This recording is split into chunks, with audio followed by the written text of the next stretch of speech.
अस्सलाम वालेकुम dear students. बेटे आज जो हम एग्जांपल पढ़ने जा रहे हैं वो भी फर्स्ट इक्वेशन ऑफ मोशन से ही रिलेट कर रही है। बेटे वो है एग्जांपल नंबर 2.11। बेटे 2.10 की तरह 2.11 में भी हम फर्स्ट इक्वेशन ऑफ मोशन को ही यूज़ करके इस एग्जांपल को सॉल्व करने की कोशिश करेंगे। सबसे पहले देखते हैं कि इस एग्जांपल की स्टेटमेंट में हमें क्या क्या चीज़ें गिवन है और फाइंड हमें क्या करना है। बेटे सबसे पहले देखें, अ train slows down from 80 kilometre पर हावर with uniform retardation of 2 meter per second square. How long will it take to attain a speed of 20 kilometre per हार। बेटे सबसे पहले ये जो दो मैंने मीनिंग्स लिखे हैं वो देख लें। रिटार्डेशन के ऊपर मैंने लिखा है नेगेटिव एक्सेलरेशन। बेटे ये हमने एक्सेलरेशन की फर्दर दो टाइप्स पढ़ी थी। एक पॉजिटिव एक्सेलरेशन होता है और एक नेगेटिव एक्सेलरेशन। बेटे जो नेगेटिव एक्सेलरेशन है उसको हम रिटार्डेशन भी कहते हैं, डिसलेरेशन भी कहते हैं। अब बेटे यहाँ पर दूसरे में लिखा है हाउ लॉन्ग के ऊपर टाइम। हाउ लॉन्ग मीन्स के यहाँ पर ये टाइम की रिक्वायरमेंट कर रहा है। तो बेटे सिचुएशन को समझ लेते हैं कि सिचुएशन यहाँ पर क्या बताई गई है इस स्टेटमेंट में कि एक ट्रेन है वो 80 किलोमीटर फी घंटे की रफ्तार से चल रही थी और अब हमने उसकी इस स्पीड के बाद रिवर्स सिचुएशन को देखना है भाई। अब उसकी हम रिटार्डेशन करते हुए नेगेटिव एक्सेलरेशन करते हुए उसकी स्पीड को स्लो डाउन करना है। बेटे 80 किलोमीटर फी घंटे के साथ दौड़ती हुई ट्रेन को 20 किलोमीटर फी घंटे की रफ्तार तक लेके आने में कितना टाइम लगेगा।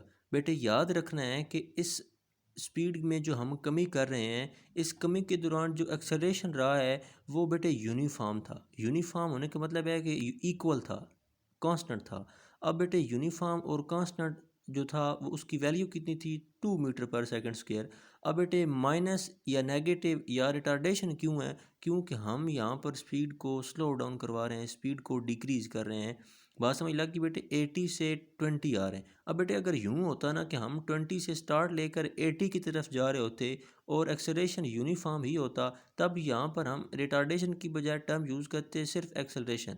इट्स मीन कि यहाँ पर नेगेटिव ना आता। जब बेटे डिक्रीज हो रहे हैं ना, यानी कि 80 से 20 आ रहे हैं, तो अब साफ ज़ाहिर है हमने रिवर्स सिचुएशन कंसिडर की हुई है। तो अब हम माइनस एक्सेलरेशन यानी कि रिटार्डेशन एक्सेलरेशन के साथ माइनस लगा देंगे तो इसका रिटार्डेशन बन जाएगा। तो बेटे इसको सॉल्व करते हैं। ये बेटे साथ साथ इसकी स्टेटमेंट पढ़ेंगे और साथ साथ इसको यहाँ पर हम डाटा पुट कर देंगे न्यूमेरिकल को सॉल्व करते वक्त। Slow down from 80 kilometre per हार। बेटे ये हमारे पास एक वेलोसिटी दी हुई है, पहले इसको हम इनिशियल वेलोसिटी के नाम दे देते हैं। V i is equal to 80 kilometre per hour. अच्छा स्टूडेंट्स, उससे पहले देख लें कि यहाँ पर जो हमें वेलोसिटी बताई गई है वो किलोमीटर पर हार में दी गई है और हमने जो वेलोसिटी का सिस्टम इंटरनेशनल में यूनिट पढ़ रखा है वो मीटर पर सेकंड पढ़ रखा है। तो बेटे सबसे पहले इसको हम एस आई यूनिट्स में कन्वर्ट करेंगे, यानी कि किलोमीटर को हम मीटर में लेके जाएंगे और हार यानी कि घंटे को हम मिनट्स में लेके सेकंड्स में लेके जाएंगे। तो बेटे इस कन्वर्जन का प्रोसीजर क्या होता है। अब बेटे एक लम्हे के लिए यहाँ पर आ जाइए। हमने फर्स्ट चैप्टर में पढ़ी थी वैल्यूज़ के 1 kilometre is equal to 1000 metre and 1 hour is equal to 60 minutes multiply by 60 seconds. बेटे एक घंटे के अंदर 60 मिनट्स होते हैं। अब हर मिनट में चूँकि 60 सेकेंड्स होते हैं तो हमने 60 को 60 से मल्टीप्लाई करवाया, तो अब हमारे पास टोटल एक घंटे के 3600 सेकेंड्स निकल आए हैं।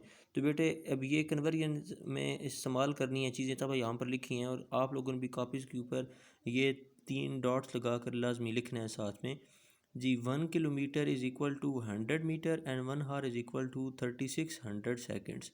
तो बेटे देखें, अब यहाँ पर किलोमीटर को मीटर में लेके जाने के लिए हम 1000 से मल्टीप्लाई कर दिए करते हैं और जो घंटे को सेकंड्स में लेके जाना है, अब चूँकि इसके ऊपर माइनस का साइन है तो ये डिवाइड हो रहा है यहाँ पर। इसका मतलब ये है यानी कि ये फ्रैक्शन के नीचे है, तो हम फ्रैक्शन के नीचे यानी कि 3600 को डिवाइड करवा देते होते हैं। बेटा ये कन्वर्जन कैसे बनेगी, 80 मल्टीप्लाई बाई 1000 डिवाइडेड बाई 3600। अब बेटे ये मीटर में आ गया और ये सेकंड में आ गया। Is it clear. अब बेटे इसको जब हम फर्दर सॉल्व करेंगे तो हमारे पास क्या आ जाएगा, 22.2 मीटर पर सेकेंड। अब बेटा ये हमारे पास वी आई इनिशियल वेलोसिटी निकल आई है। अब इधर दोबारा स्टेटमेंट की तरफ आ जाएं कि विद अ यूनिफॉर्म रिटार्डेशन यानी कि negative acceleration of 2 metre per second, तो हम यहाँ पर लिख देते हैं a is equal to 2 metre per second square. बेटे यहाँ तक समझ लग गई है, यानी कि एक्सेलरेशन जो मैं दिया था वो तो लिख दिया।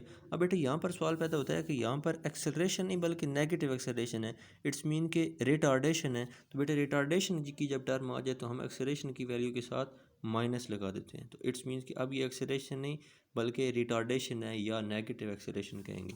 बेटे how long will it take, यानी इसके साथ इस काम को होने में वक्त कितना लगेगा, तो ये हम टू फाइंड की हेडिंग में लिखेंगे। अभी यहाँ पर अगली चीज़ लिखते हैं जो हमें गिवन है कि जी speed of 20 kilometre per hour. ये बेटे फाइनल वेलोसिटी हमारे पास बन गई, इसको हम यू लिखेंगे।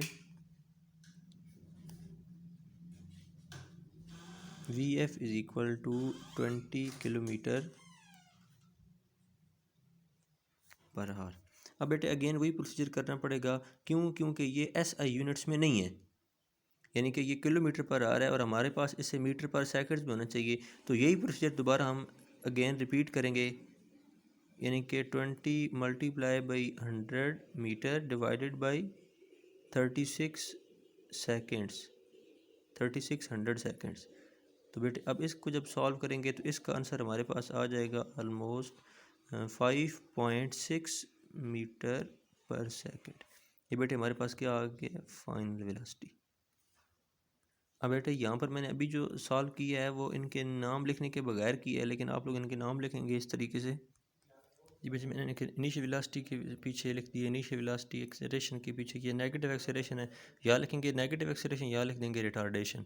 तो मैंने रिटार्डेशन लिख दी है, इसी तरीके से मैंने फाइनल वेलोसिटी लिख दी। अब बेटे हमारे पास स्टेटमेंट में एक चीज़ रह गई है जो हमने फाइंड करनी थी, टाइम। बेटे वो हम अलग से अपनी आम रूटीन के मुताबिक टू फाइंड की हेडिंग बनाकर उसमें लिखते हैं। जी तो स्टूडेंट्स मैंने टू फाइंड की हेडिंग बनाकर नीचे लिख दिया है time is equal to t, time को टी से रिप्रेजेंट करते हैं, is equal to question mark, ये हमने फाइंड करना था। तो अभी बेटे इसमें तीन चीज़ों का रिलेशन है, एक टाइम का, फाइनल वेलोसिटी का, इनिशियल वेलोसिटी का और एक्सेलरेशन का। तो हमने इन तीन चार चीज़ों का जो रिलेशन पढ़ा था वो फर्स्ट इक्वेशन ऑफ मोशन में पढ़ा था। तो बेटे फर्स्ट इक्वेशन ऑफ मोशन हमारे पास क्या होती है, इससे पहले सोल्यूशन की हेडिंग दे लेते हैं और उसके बाद अपनी जो कॉमन स्टेटमेंट लिखते हैं वो लिखने के बाद इसको फर्दर सॉल्व करते हैं। जी स्टूडेंट सोल्यूशन की हेडिंग बनाकर हम लिखेंगे as we know that first equation of motion can be stated as. बेटे फर्स्ट इक्वेशन ऑफ मोशन हमने क्या पढ़ी थी, v f is equal to v i plus a t. अब बेटे चूँकि इस केस में हमने टी जो है वो फाइंड आउट करना है, यानी कि इस एग्जांपल में हमने टी को फाइंड करना है, तो हम इसको रीअरेंज करके टी की वैल्यू निकाल लेते हैं। बेटे देखें ये बेटे वी आई, यानी कि मतलब क्या है कि टी को अकेला किस, हम टी को फाइंड करने के लिए टी को इक्वेशन के एक साइड पर अकेला कर लेंगे, जैसे कि इक्वेशन के एक साइड पर वी एफ अकेला है, इसी तरीके से हम अभी चूँकि टी को फाइंड करना है तो हम टी को इक्वेशन के एक साइड पर अकेला बनाएंगे कि देखें किस तरह बनेगा। ये वी एफ है, ये इसी तरह आ जाएगा। बेटे ये वी आई इधर प्लस हो रहा है, इधर आकर वी आई माइनस हो जाएगा। अब इधर क्या बच गया है, जस्ट ए टी, यानी कि वी आई जो था वो इधर प्लस में था, इधर आकर माइनस में हो गया है। तो अब बेटे यहाँ पर टी के साथ मजीद ए बाकी है, इस ए को भी नीचे लेकर आना है। अब चूँकि इधर ये मल्टीप्लाई हो रहा है तो इक्वेशन के इस साइड पर जब ये आएगा तो ये डिवाइड हो जाएगा इस तरीके से, v f minus v i divided by a is equal to t. अब बेटे इसको सीधा करके लिख लें, t is equal to v f minus v i divided by a. अब बेटे नीचे लिख देंगे। जी तो बच्चे ये रिलेशन लिखा हुआ है, t is equal to v f minus v i divided by a by putting given values we have. यानी कि अब हमारे पास जो वैल्यूज़ गिवन है, यानी कि फाइनल वेलोसिटी की, इनिशियल वेलोसिटी की और एक्सेलरेशन की, बेटे वो पुट करने के बाद हमारे पास जो है वो टाइम का रिलेशन आ जाएगा। देखते हैं किस तरीके से। ए इज़ इक्वल टू, बेटे हमारे पास फाइनल वेलोसिटी की क्या वैल्यू है, अब बेटे इस रिलेशन में हम वैल्यूज़ को पुट कर देंगे, यानी कि by putting given values we have, कि जो हमारे पास स्टार्ट पे गिवन डाटा में हमने पैटर्न बनाया तो उसमें जो हमारे पास वैल्यूज़ थी वो लगा देंगे। वी एफ की 5.2 थी, वी आई यानी कि इनिशियल वेलोसिटी की 22.2 की, एक्सेलरेशन की हमारे पास -2 यानी कि रिटार्डेशन की, और टी हमने फाइंड करना था। अब इसको जब बेटे आप कैलकुलेटर से फर्दर सॉल्व करेंगे तो हमारे पास रिलेशन बच जाएगा टाइम का, t is equal to 8.3 seconds. तो बेटे यही वो टाइम है जो कि एक ट्रेन ने 80 किलोमीटर पर आवर की स्पीड को 20 किलोमीटर पर आवर की स्पीड तक डिक्रीज़ करने में टाइम लिया था 8.3 सेकंड्स का।